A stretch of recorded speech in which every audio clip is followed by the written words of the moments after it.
Episode 4 of Monarch Legacy of Monsters Season 2 focuses less on action and more on decisions. The Titan threat is still there, but the episode is really about control, trust, and the different ways humans respond to something they don't fully understand.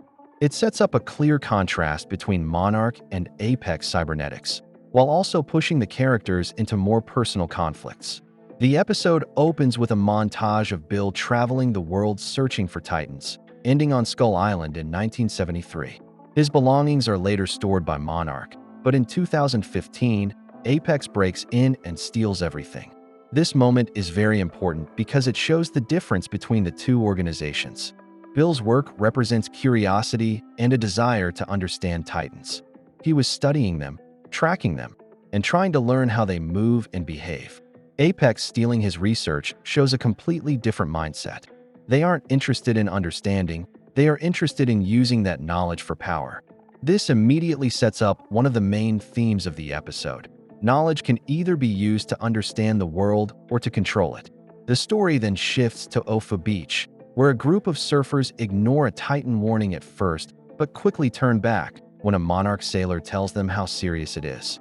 Even though they try to leave, El Gran Dios del Mar emerges from the ocean and attacks, pulling Monarch's ship into the water while using the scarabs to finish them off.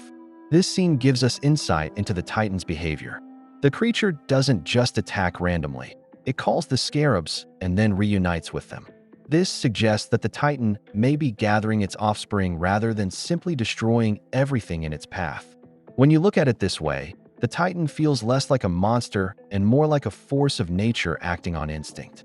Cate wakes up on the beach, and instead of calling her worried family and friends, she walks straight into the ocean. There's a quiet moment where she seems to feel something that we don't see. This mirrors Keiko's earlier ability to sense the Titan before it appeared. This scene suggests that Cate may have some kind of connection to Titans. It's not explained clearly yet, but the show is building toward the idea that certain people can sense or understand these creatures in a deeper way. Instead of fear, Cate feels drawn toward the ocean, which separates her from everyone else. After leaving the beach, Cate runs into someone she saved during the destruction of the Golden Gate Bridge. This moment grounds the story in something personal and reminds her of the impact she can have on others. If we can't kill these things, what choice do we have except to try and figure out how we can live with them? Track them, study them, try and figure out how their brains work. Come on, it's your motto. Monarch, what's your motto? Discovery and defense. Yeah, discovery is our defense. Back on the Monarch ship, Tim and Apex begin tracking what they believe is El Gran Dios del Mar, heading toward San Francisco. There is urgency in this scene, as they prepare for a possible disaster and start planning evacuations. However, the tension is broken when it's revealed that they were tracking a whale, not a Titan. This twist changes everything.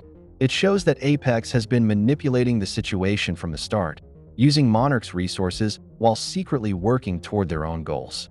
This moment highlights a key theme: control through information. Apex doesn't need to fight Titans directly if they can control what people believe is happening.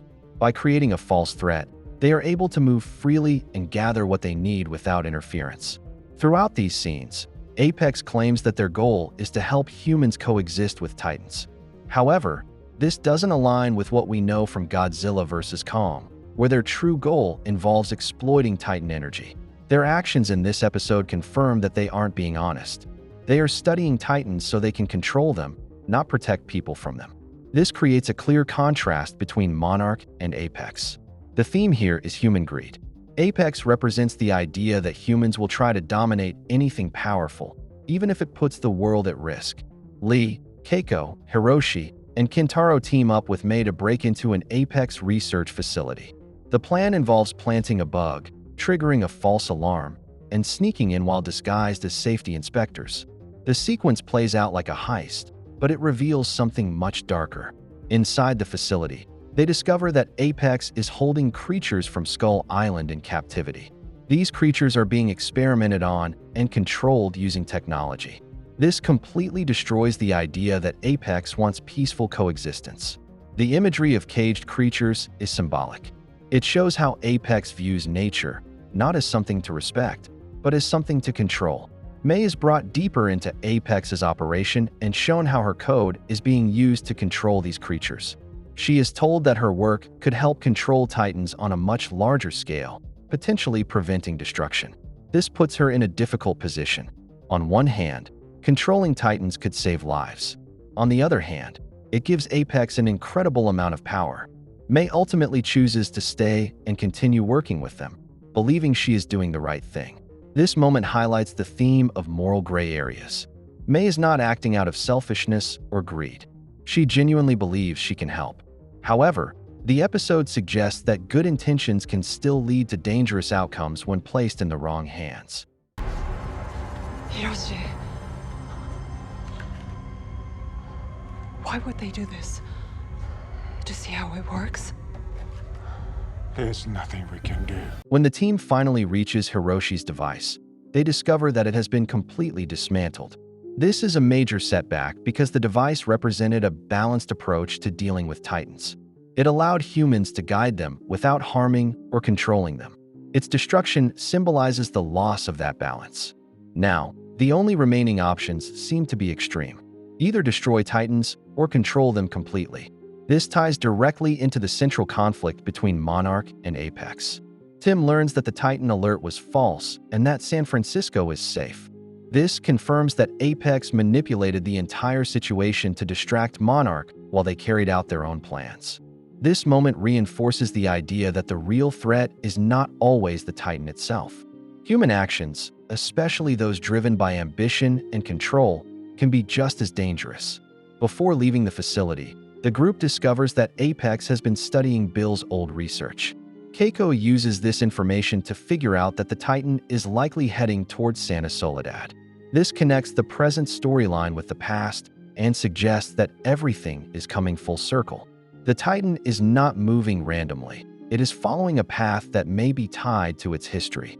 The group returns to their motel and finds Cate waiting for them, ready to join the mission. She says she can help, even though she doesn't fully explain how.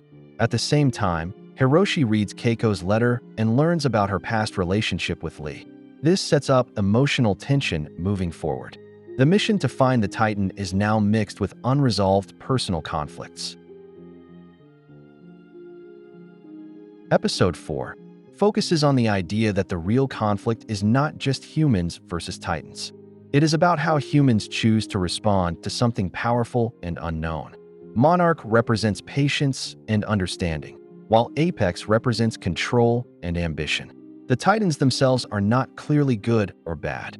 They are simply part of nature. The real danger comes from how humans react to them, and this episode makes it clear that the wrong choices could be just as destructive as the Titans themselves. Make sure to like and subscribe if you enjoyed this video, and I will see you in the next one.